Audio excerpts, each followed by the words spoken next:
आप जानते हैं कि हमारे बहुत से फार्मर सालाना अपनी आमदनी का 30% सिर्फ जानवरों की गलत बीमारियों और गलत फीड की वजह से ज़ाय कर देते हैं। मैं हूं मुस्तफ़ा कमाल और आज की वीडियो में आपको 2026 के जदीद तरीन तरीके बताऊंगा जिससे आप अपनी जानवरों की सेहत भी बेहतर कर सकते हैं और फार्मिंग के मुनाफे को भी बढ़ा सकते हैं। वीडियो के आखिर तक जुड़े रहिएगा क्योंकि मैं ऐसी टिप्स शेयर करूंगा जो आपके जानवरों को मौसमी बीमारियों से बचाने में सबसे अहम है। सबसे पहले बात करते हैं बीमारियों की। फार्मिंग में सबसे बड़ी गलती ये है कि हम तब इलाज ढूंढते हैं जब जानवर बीमार हो जाता है।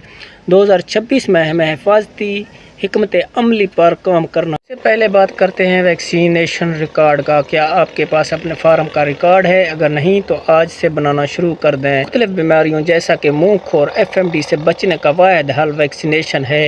एक बार बीमार जानवर का इलाज वैक्सीनेशन से कई गुना महंगा पड़ता है। अब आते हैं फीड मैनेजमेंट पर। बहुत से दोस्त पूछते हैं कि वंडा फीड ज़्यादा देने से जानवर जल्दी बड़ा हो जाएगा। नहीं, जानवर को मुतवाज़न ग़िज़ा की ज़रूरत होती है।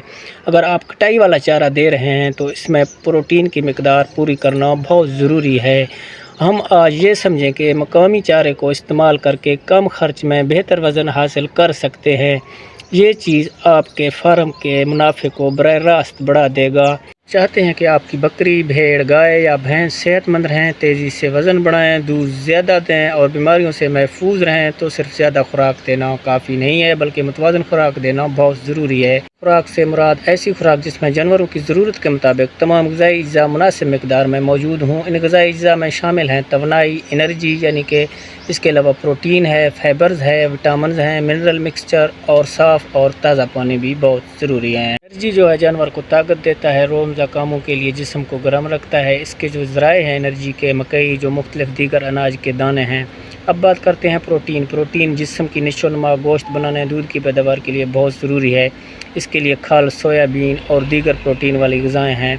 अब बात करते हैं फाइबर के। जानवर के मैदे को दुरुस्त रखता है, हाजमा बेहतर बनाता है। सब्ज़ चारा, खुश्क घास और भूसा जो है वो फाइबर के अच्छे ज़राए हैं। विटामिन और मिनरल की, ये जिस्म को क़ुव्वत मुदाफ़ियत, हड्डियों की मजबूती और अफजाइश के लिए बहुत ज़रूरी हैं। इस मकसद के लिए मिनरल मिक्सचर और साल्ट का इस्तेमाल किया जाता है। याद रखें, हर जानवर की जो खुराक है उसकी उम्र, वज़न, दूध की पैदावार और मकसद के मुताबिक मुख्तलिफ होती है, इसलिए खुराक हमेशा जानवर की सेहत के मुताबिक तरतीब दें। भी आप अपने फार्म में दाखिल हों तो जानवरों की आँखों, नाक और चलने के अंदाज को ज़रूर देखें। नोट, फार्मिंग में कामयाबी मेहनत और सही वक्त पर दुरुस्त फैसले का नाम है। अब आते हैं वो ख़ास टिप जो मैंने वीडियो के शुरू में कही थी। हमेशा अपने फार्म में एक आइसोलेशन पेन यानी कि अलग जगह लाजमी रखें, चाहे वो छोटा ही क्यों ना हो, क्योंकि एक छोटी सी जगह आपके पूरे फार्म को बड़ी तबाही से बचा सकती है। आपको आज की वीडियो कैसी लगी कमेंट में मुझे बताएं कि आप अगली वीडियो किस मौजू पर देखना चाहते हैं। चैनल को सब्सक्राइब करते हैं, दोस्तों के साथ वीडियो को ज़रूर शेयर करें।